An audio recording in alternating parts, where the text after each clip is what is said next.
ওগো, তোমার হলো গো? তুমি দেখছি মেয়েদের থেকে কম না। সেই কখন থেকে পানি দিয়েই যাচ্ছ। এদিকে যে গরুটা ডেকে ডেকে মরে গেল, সেই খেয়াল কি আছে তোমার? যাই গিন্নি যাই, এক্ষুনি যাচ্ছি। সকালে উঠে বেশি করে হাত মুখে পানি না দিলে যে সারাদিন ঘুম ঘুম পায় আমার, বুঝলে গিন্নি? মোলো যা, ঢং দেখে আর বাঁচি না। কে গো তোমার মতো আধ ঘন্টা ধরে এইভাবে হাতে মুখে পানি ডালে? যাও যাও, তাড়াতাড়ি গিয়ে গরুর সামনে একটু খাবার রাখো।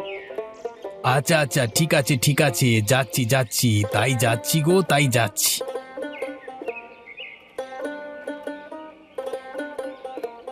বাবা, বাবা দেখো, বাদল কোথা থেকে একটা গাড়ি কিনে এনেছে। গাড়িটা একা একা চলে। বাদল দাঁড়িয়ে রিমোটে বোতাম চাপতেই গাড়িটা সামনে পেছনে আগে ডানে বামে ঘোরে। আমাকে একটা অমন গাড়ি কিনে দেবে বাবা? অমন গাড়ি? অমন গাড়ির দাম তো মেলা টাকা বাপ। আমি তোকে মেলা থেকে একটা মাটির গাড়ি কিনে দেব বাবা। তুই ওই গাড়ি নিয়ে খেলা করবি, হ্যাঁ? না বাবা, আমি কোনো কথা শুনবো না। আমি শুধু জানি আমাকে ওই গাড়ি কিনে দেওয়া লাগবে। তুমি আমাকে গাড়ি কিনে দাও। বাবা, বাদলের কাছে ওটা পচা গাড়ি। অমন গাড়ি নিয়ে খেলতে হয় না বাপ। আমি বললাম তো মাটির গাড়ি কিনে দেব। তুমি আমাকে কিছুই কিনে দাও না। তুমি ভালো বাবা না, তুমি একটা পচা বাবা। তুমি খুব পচা। হে জয় বাবা, জয়, এইদিকে এসো, আমার কাছে এসো। বাবার সাথে কি কেউ অমন করে কথা বলে নাকি, পচা ছেলে? এইদিকে এসো, আমার কাছে এসো। কি হয়েছে আমার বাপ জানে? আমার বাপ জানের কি গাড়ি লাগবে? আমাকে বলো দেখি, আমি কিনে দেব আমার বাপ জানকে গাড়ি। সত্যি মা, আমাকে গাড়ি কিনে দেবে তুমি? বলো বলো, দেবে আমাকে গাড়ি কিনে? হ্যাঁ হ্যাঁ হ্যাঁ, দেব, গাড়ি কিনে নিশ্চয়ই দেব। তোমার বাবার কাছে আমি টাকা দিয়ে রাখবো নে। তোমার বাবা তোমাকে গাড়ি এনে দেবে। এখন যাও, বারান্দায় গিয়ে বসো। আমি খাবার দিচ্ছি, খেয়ে দে তারপরে পড়তে বসবে, কেমন? আচ্ছা মা, তুমি খুব ভালো মা। পাগল ছেলে একটা।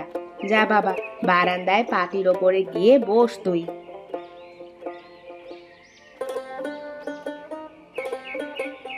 খাওয়া দাওয়া শেষ করে বাজারে গিয়ে বাজার করে আনবে।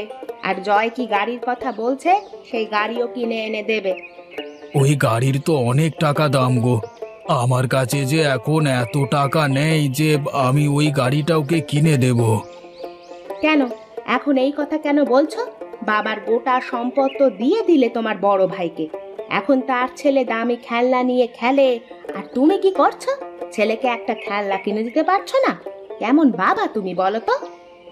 কি করব, ভাই তো ব্যবসায় লস খেয়ে বসেছিলেন, তাই আমি আর তখন বাবার সম্পদের ভাগ চাইতে পারিনি।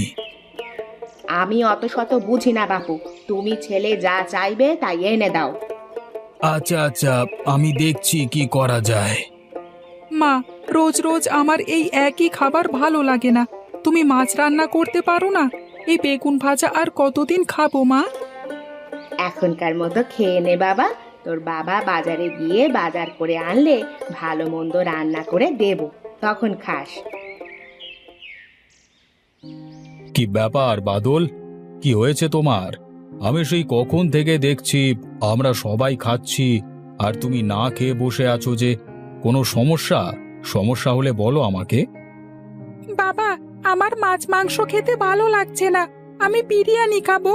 আমাকে বিরিয়ানি এনে দাও না বাবা। এখন তুমি এগুলো দিয়ে খেয়ে নাও বাবা। রাতে তোমাকে বিরিয়ানি করে দেব, তখন খেও। মাছের তরকারিটা খেয়ে দেখো, অনেক মজা হয়েছে। না বাবা, আমি খাবো না। দেখো না বাবা, মা শুধু আমাকে জোর করে এগুলো খাওয়ায়। আমি তো বলেছি আমার এসব খেতে ইচ্ছে করে না। এই হরি, হরি, এইদিকে আয় তো তাড়াতাড়ি। দাঁড়াও বাবা, তোমার হরি কাকুকে দিয়ে বাজার থেকে বিরিয়ানি আনাচ্ছি।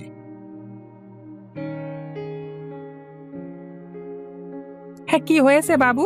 ডাকলেন যে, কিছু বলবেন নাকি? তাড়াতাড়ি বাজারে যা। বাজারে ভালো দোকান থেকে বাদলের জন্য বিরিয়ানি নিয়ে আসবি। আর শোন, বাইসাইকেলটা নিয়ে যাস, তাহলে তাড়াতাড়ি ফিরে আসতে পারবি, কেমন? আচ্ছা বাবু, আপনি কোনো চিন্তা করবেন নিকো, আমি এই যাব আর এই চলে আসব। যাকে বলে আর কি, দৌড়ের ওপরে গিয়ে সুতোর ওপরে আসা আর কি। হে হে হে হে হে হে।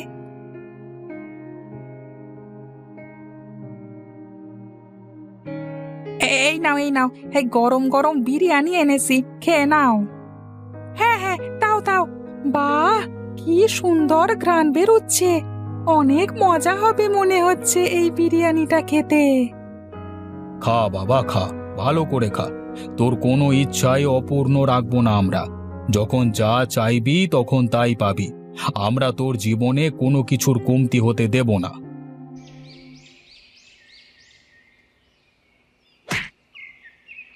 ও মা, কি হলো গো? এ এমন কেন করছে? গরু শ্বাস নিতে গিয়ে খাবার আটকে যায়নি তো? ওগো, কোথায় গো তুমি? তাড়াতাড়ি এদিকে এসো, দেখো এই গরুটা কেমন করছে। হায় হায়, এই গরুটার কি হয়েছে? গরুটা এমন ছটফট করছে কেন? তুমি কি খাওয়ালে গরুটাকে যে ও এমন ছটফট করছে? জানি না গো, আমি তো প্রতিদিনের মতো শুকনো খড় খেতে দিয়েছিলাম। খড় খেতে খেতে হঠাৎ করে পড়ে গিয়ে এখন ছটফট করতে শুরু করেছে। এখন কি করব আমি তো কিছু বুঝতে পারছি না। না গো গিন্নি, গরুটা মনে হয় না আর বাঁচবে। গরুর শ্বাসনালীতে মনে হয় খড় আটকে গেছে।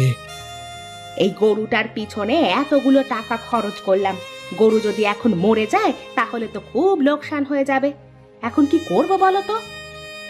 কি আর করবার, গরুটাকে জবাই করা ছাড়া তো আর কোনো উপায় দেখছি না আমি। যাও, ঘর থেকে বড় ছুরিটা নিয়ে আসো তো, গরুটা জবাই করে ফেলি। হ্যাঁ গো, তাই করো।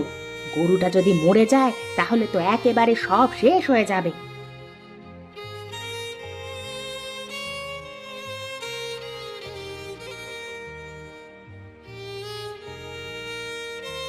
কিরে, তোরা এভাবে জবাই করলি কেন? কি হয়েছে গরুটার? ভাই, গরুটা খেতে খেতে হঠাৎ মধ্যে পড়ে গিয়ে ছটফট করছিল। জবাই না করলে পুরোটাই লোকসান হয়ে যেত। এখন গ্রামের মানুষের কাছে মাংস বিক্রি করলে অন্তত কিছু টাকা পাওয়া যাবে। যত সব অকম্মার দল, তোদের কাছে গরুটাকে আসলে দেওয়াই ভুল হয়েছে আমার।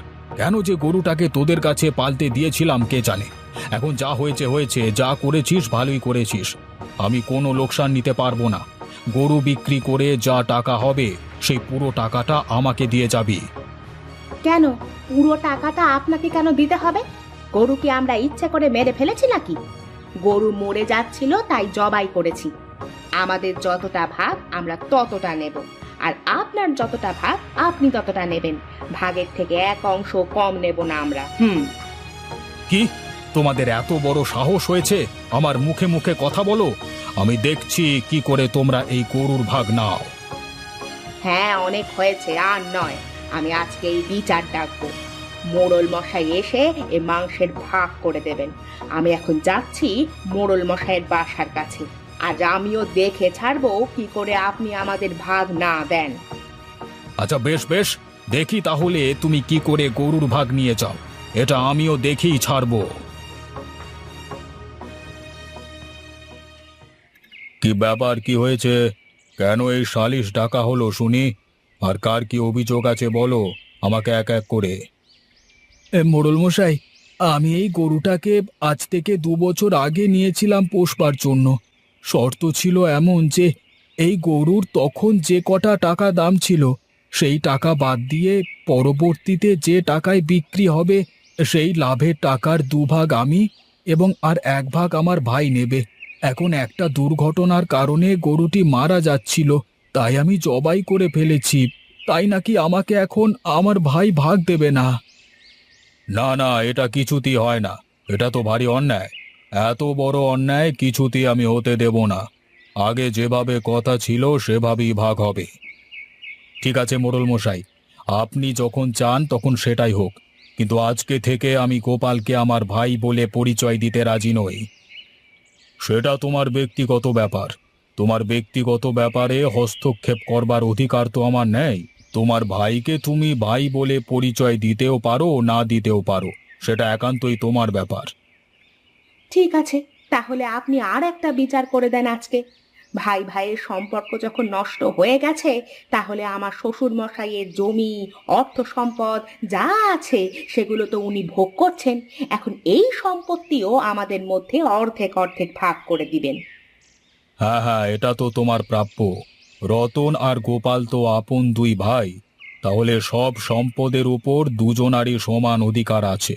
আমি কালকের মধ্যে সমস্ত সহায় সম্পত্তি তোমাদের দুজনকার মধ্যে সমান ভাগে ভাগ করে দেওয়ার ব্যবস্থা করছি। আপনাকে অসংখ্য ধন্যবাদ মোড়ল মশাই। আজ মাংসের ভাগের সাথে সাথে যখন আমরা আমাদের বাবার সম্পত্তির ভাগ পেয়েই গেলাম, তখন এই মাংসের ভাগ আর দুটো হবে না। আমাদের ভাগের মাংস আমরা সারা গ্রামবাসীদের মধ্যে বিলিয়ে দেব। বাহ বাহ বাহ বাহ বাহ বাহ, অতি উত্তম, অতি উত্তম।